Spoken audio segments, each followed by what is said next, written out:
بالحيل حساس، خليك جبل واقف مع الوقت راسي. انت ارضى ربك قبل لا ترضي الناس، واللي ارضى ربك فلا جاك باسي. الناس مثل الناس في كل الأجناس، لو كان فرقهم دول أو جناسي ما حد. Langsung perkata tadi itu dengan Ustadz Aziz, dengan Syekh Aziz. Nanti Quran, kayak hadis, terus sejarah apa di mana satu-satu sesuai dengan penjelasannya. Terus waktu saya pertama kali tugas di sana, saya tanya ke Ustadz Aziz, saya nanti kalau waktu luang-luang tolong saya dimangkul itu, diketawain sama Syekh Aziz. Ngapain kamu kayak gitu itu? Kamu belajar bahasa Arab, nanti kalau sudah bisa macam dewi. Kamu belajar sendiri, kalau nggak tahu, istilahnya ada hal-hal yang nggak tahu, muskil tanya ke saya, nggak apa-apa nanti dijelasin. Itu lebih mempercepat daripada kamu harus satu-satu ngapain kayak gitu. Gue juga capek. mungkin dalam hati saya aja gitu, mungkin Ustadz aja. Gua aja waktunya mungkin lu aja satu-satu. Iya makanya. Ini namanya dai polos ini namanya. Enggak, emang kan kita tahu bahwa memang di situ emang cetaknya emang begitu. Iya. Jenengan juga sama seperti yang lain, seperti saya. Iya. Yang namanya agama itu ya harus begini kan gitu. Nah, makanya sampean bertanya begitu ya emang SOP-nya emang paham itu namanya. Iya, paham. Paham Jang. Paham dengan apa ya, pemahaman yang ada di sana gitu. Iya, itu orang paham. Orang yang ngerti tentang agama berarti harus sesuai dengan koridor apa yang disampaikan guru. Nggak boleh lebih. Padahal kan nggak cuma segitu aja. Ternyata nggak begitu. Iya. Masya Allah. Ternyata kalau transfer ilmu itu nggak hanya guru ke murid secara istilahnya itu, kalau gitu kan namanya talaki. Ya. Tapi banyak kayak tasmi, qiraatan alaih, ada kitabah, ada wijadah, misalnya kayak surat, kemudian diserahkan, ada yang namanya munawalah. Banyak sekali transfer ilmu itu ternyata. Jadi waktu saya belajar, wah, begitu luas ya. Jadi kalau dari awal itu saya lihat kitab-kitab, oh iya ya, makanya nggak mungkin orang belajar begitu banyak kitab sistem terus satu-satu kayak gitu nggak bisa. Kapan ini kelarnya? Kapan selesainya gitu. Kapan kelarnya ini? Makanya itulah yang saya pegang itu, jadi belajar. Iya. Terus, alhamdulillah. Siap. Alhamdulillah waktu itu juga di samping tugas di perpustakaan, terus habis itu ya bantu IT. Kebetulan Ustadz Aziz itu pengen bikin program tahfidzul Quran. Iya. Itu keren banget itu, keren banget. Wah, alhamdulillah jalan berkembang, banyak yang minat, anak-anak generasi banyak. Wah, saya disuruh bantu juga. Itu luar biasa ya, itu biasa. Ya. Nah itulah mungkin waktu awal-awal kita ketemu kan di forum itu. Saya ingat saya sampai naik motor dari Cakung. Iya. Saya juga belum begitu kenal Mas Rudi dan Mas katanya yang megang semua data sampean. Itu juga pertama kali kami di Jakarta Utara itu membuat tahfidz dan kebetulan sak daerah itu ya di kelompok saya. Jadi daerah itu juga nggak punya, desa nggak punya, dimulai dari kelompok mah. Jadi semua utusan desa-desa itu akhirnya ya di kelompok. Itu program daerah tapi di kelompok. Itu jadi itu yang berkembang pesat dan akhirnya booming semuanya begitu indah sebenarnya. Ya jadi momen-momen itu benar-benar kayak indah kita disadarkan bahwa betapa pentingnya Al-Quran gitu. Yang selama ini mungkin kita hanya lihat secara cuma permukaan saja. Tapi ketika kita menghafal Quran itu benar-benar ada jiwa gitu. Ada jiwa yang seakan-akan menasehati, melembutkan hati dan sebagainya. Dengan tahfidz Quran. Apalagi dalam tahfidz pun beliau sering mengadakan TOT training of trainer itu ya. Jadi begitu ilmunya itu bakal dikit aja disampaikan kayaknya orang bergetar itu. Semua pada akhirnya kalau saya lihat lah waktu itu hanya 3 orang ini yang dibutuhkan sama daerah-daerah. Saya sampai pernah gini lucu. Jadi Ustadz Aziz ini pernah misalnya mau bikin acara lah kayak penjelasan materi tahfidz itu sama guru pondok gitu loh. Tapi ini dia nggak ada bekal belajar di Mekah, kemudian ya biasa lah keilmuan yang tadi kan ada pembagian tuh, ya. Ada yang seneng keilmuan, ada yang dia cuma kepingin doktrin pemahaman gitu kan. Yang satunya ini ustadznya yang suka doktrin, yang nggak begitu seneng sama keilmuan lah. Yang satunya Ustadz Aziz kan. Pernah suatu saat datang ke masjid gitu ya, ke daerah itu, yang ustadz yang biasa ini ya itu di depan, duduk di depan kan. Ustadz Aziz duduk di belakang, di mobil, di bangku yang nomor 2 belakangnya sopir. Hujan kan Pak Gufron. Habis itu yang jemput itu dikirain si Aziz di depan kan, dibuka. Ternyata bukan, padahal ini Ustadz ditutup lagi, brak gitu. Ini gak sopan gitu. Terus dibuka lagi, oh Ustadznya di belakang ternyata, dipayungin. Yang di depan itu ditinggal. Gitu. Kalau Pak Gufron bilang yang dibutuhkan cuma 3 orang, ya memang seakan-akan daerah kayak gitu. Jadi saya pernah ngajuin di asrama Mubalek. Pernah ngajuin asrama Mubalek itu. Ini ceritanya unik juga nih Mas.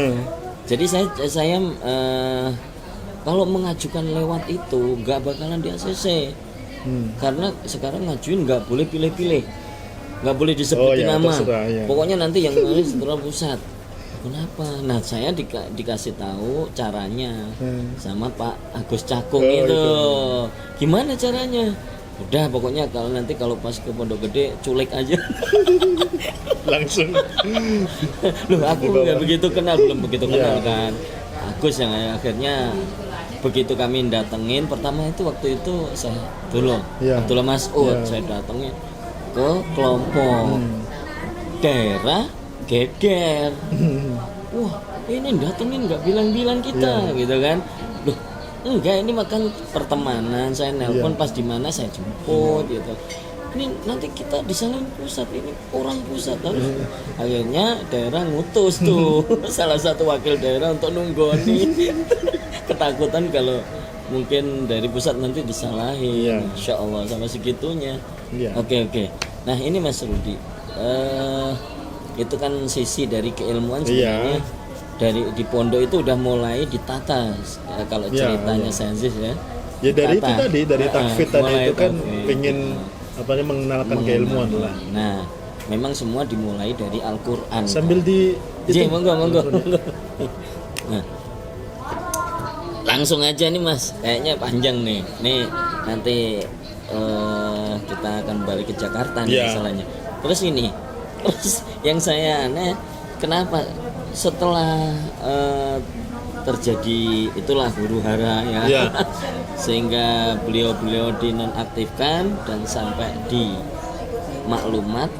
Nah itu sampai ikut juga itu, seperti kok bisa ikut rihlah waktu itu ya. Jadi kok terpengaruh gitu loh. Karena saya dari dulu itu sangat dekat dengan beliau dengan keilmuan lah, bantu lah, misalnya berkontribusi dari sisi materi maupun kurikulum, program, tahfidz dan sebagainya ngerti saya. Jadi waktu itu terjadi kejadian, sebenarnya saya nggak kaget. Saya nggak kaget, udah tahu, udah ngerti kan. Waktu itu ketika dinonaktifkan Mas Syahih itu, Ustadz Aziz, Ustadz Khalil, Ustadz Abdullah Mas'ud dan Pak Mata. Nah itu sudah mulai ada gelagat-gelagat, istilahnya itu kembali lagi kayak dulu. Wah ini pro sana ini, ini yang pro sana pro sini. Kono. Nah waktu itu memang saya nggak mengambil sikap tegas, istilahnya itu langsung memposisikan ikut Mas Syahih gitu. Enggak. Tapi saya tetap di dalam ngajar waktu itu. Ternyata waktu itu tiba-tiba saya nggak boleh ngajar. Padahal saya itu tidak memposisikan lah, istilahnya memposisikan ya udah saya tetap bantu beliau, tapi saya tetap di pondok lah. Karena saya dari dulu itu berusaha bagaimana bisa baik sama setiap orang, walaupun tahu bahwa orang itu nggak suka keilmuan, tapi saya tetap berusaha untuk care gitu loh, bantulah sama semua orang di pondok. Tapi ternyata saya digolongkan lah istilahnya itu. Karena memang dekat gitu kan. Karena memang dekat. Ya saya nggak masalah. Tapi waktu awal-awal memang si Aziz sudah ngasih warning, ini konsekuensinya nanti A B C D kayak gini. Jadi beliau paham bener ya. Ya paham. Nah waktu itu Pak Gufron, saya kebetulan mau nikah sebenarnya. Iya, saya mau nikah. Waktu bulan Maret itu penonaktifan, April itu sudah jadwalnya saya nikah. Masya Allah. Ternyata ya ada aja lah kendalanya, tapi alhamdulillah tetap nikah. Istilahnya singkat cerita tetap nikah. Saya balik ke pondok waktu itu, masih tetap disuruh ngajar. Awal-awal nikah. Iya. Tapi sampai beberapa bulan habis itu setelah Ramadan, ya habis itu nggak suruh ngajar lagi kan. Akhirnya saya didatengin sama salah satu kayak tim keamanan pondok gitu. Terus dikasih tahu, Mas Rudi, ini Mas Rudi nggak boleh tinggal di sini lagi. Kalau bisa keluar nanti nyari tempat ngaji di tempat lain aja, jangan di pondok lagi. Gitu. Terus ini salah saya apa gitu kan? Ini nggak boleh tanya, pokoknya itu aja intinya. Harus segera keluar, pergi nyari tempat lain gitu, nggak boleh mondar-mandir di pondok lagi. Saya daripada istilahnya itu rame, ya udah saya keluar dari pondok.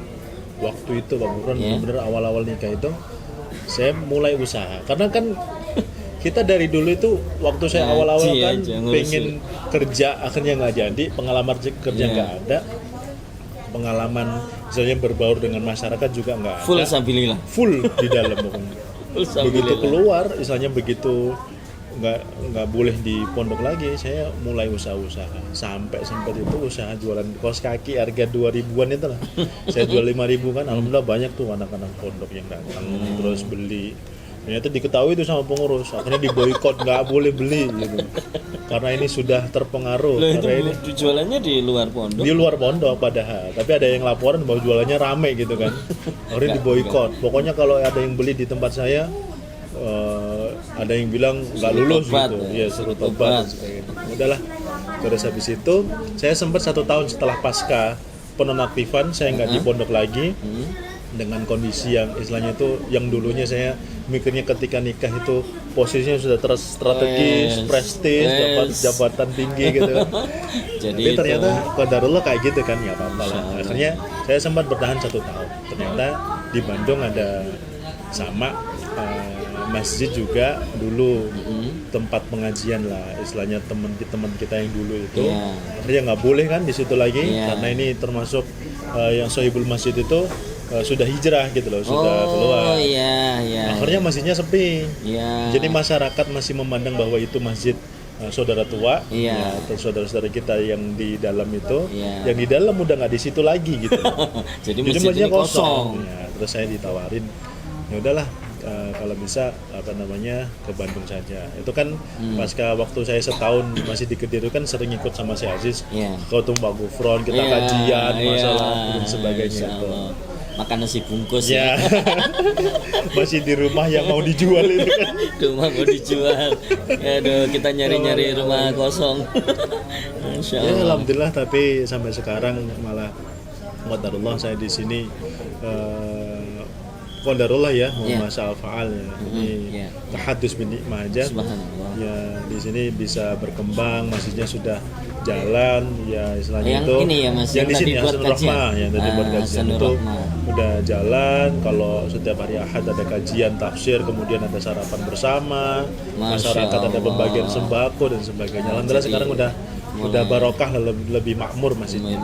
Di sisi lain semakin luas pergaulan tentunya di orang-orang MUI. Alhamdulillah saya juga ditunjuk jadi pengurus MUI di tingkat kecamatan. Terus alhamdulillah juga ngajar tahsin di sampai kemarin suruh ngisi di pendopo wali kota ya. Masya Allah. Kalau dulu jadi nggak payu. Jadi katanya nggak payu. Nah, ini dengerin nih kawan-kawan.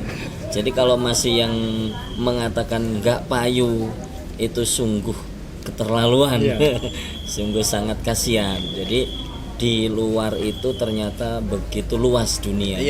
Indonesia itu luas, Jadi jangankan Indonesia, Bandung aja luas. Bandung aja luas. Kota aja luas. Ini baru kecamatan sekecil. Mas Rudi udah bingung nih kayaknya. Sebentar lagi tambah lagi. Iya. Jadi insya Allah meskipun sekarang sudah tidak di golongan yang lama, lebih diterima di mana saja. Tapi gini, kita tetap ya istilahnya tetap jalan aja semuanya. Siap. Soalnya kita tetap ngaji, tetap kita itu nambah keilmuan, tetap belajar dan sebagainya. Karena apa? Kalau kita cuma memikirkan omongannya teman-teman kita yang di dalam itu nggak akan habis.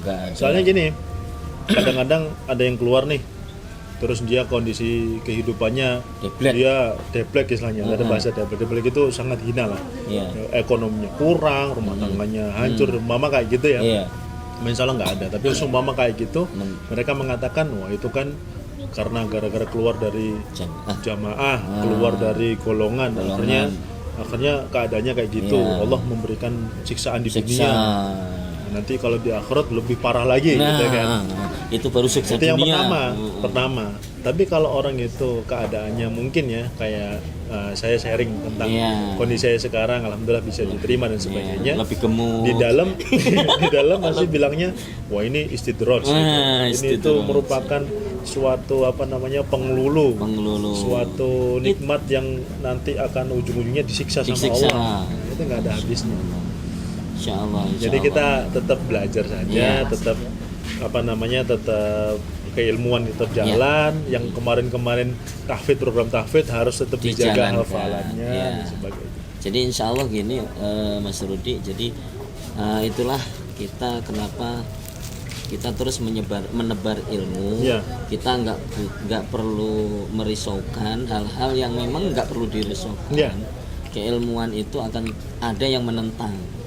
Itu udah pasti, suatu kepastian dari Allah bahwa kebenaran itu ada musuhnya, ya kan, selalu ada. Nah, insya Allah kedepannya ini kita kan udah semakin banyak, tadi kajian di Bandung juga banyak, di Subang juga udah banyak. Kemarin Kerawang juga, kemudian Jakarta Timur udah mulai begitu ramainya. Jadi insya Allah kita nggak yang macam-macam, kita pokoknya menyampaikan ilmu sesuai kaidah-kaidah dari guru kita kan. Beliau ini memang keilmuannya luar biasa, jadi banyak hikmahnya. Kalau kita baca sih bisa kita baca buku, tapi ternyata dengan kita bertatap muka menghadiri kajian secara offline, masya Allah beda banget Mas, beda banget. Yang nggak bisa dibeli itu adalah barokah, berkahnya kita bermajelis itu beda dengan kalau bersama kita dengan guru, bersama dengan guru kan. Bertemunya lutut itu kan merapatkan lutut ketemu lutut, jadi sesuatu yang barokah. Jadi tahu persis ya dengan mimiknya guru, wajahnya guru kita saat guru menatap kita, itu ada sesuatu yang kalau saya ngerasain beliau tuh kalau menatap kita seakan ada suatu transfer aneh. Kamu tuh harus begini loh. Itu kan. Tapi kalau di online kan nggak bisa itu. Nggak bisa kontak. Nah, makanya harus tetap sambung ya. Tetap sambung keilmuan. Sambung keilmuan. Insyaallah itu Pak Mas Rudi, mudah-mudahan. Sekarang anaknya udah berapa? Ya masih proses. Mudah-mudahan segera. Mudah-mudahan. Amin. Jadi di Bandung yang dingin ini. Berarti bersama dengan grup Bandung ya.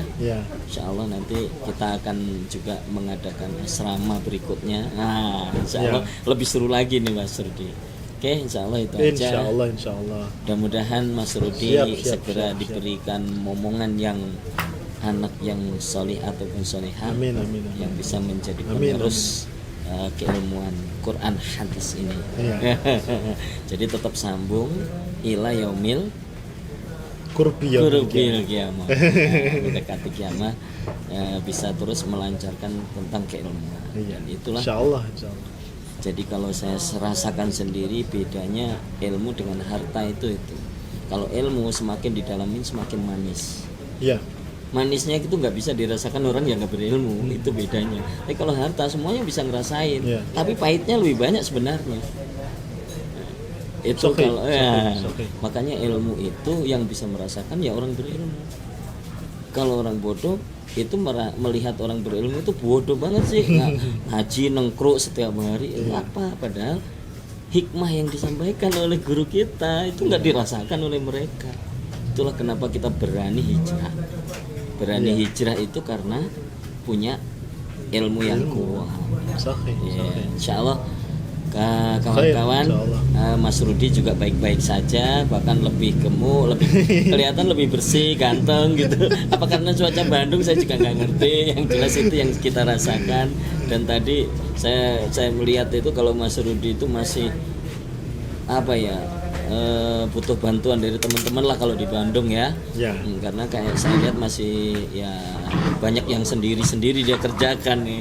Kawan-kawan Bandung merapatlah ke Mas Rudi, Insyaallah. bikin sebuah istilahnya kepengurusan dekat lah di situ supaya tujuannya ilmu biar semakin berkembang. Insyaallah. Itu Mas Rudi, mudah-mudahan Allah memberikan aman, selamat, ini lancar, barokah. Insya Allah habis ini kita langsung pulang karena udah malam. Insya Allah. Barakallahu fikum. Amin, barakallahu fikum juga. Mudah-mudahan semuanya berjalan dengan aman, selamat, lancar, barokah. Oke, kawin hijrah, jazakumullah khairan. Assalamualaikum warahmatullahi wabarakatuh. Assalamualaikum.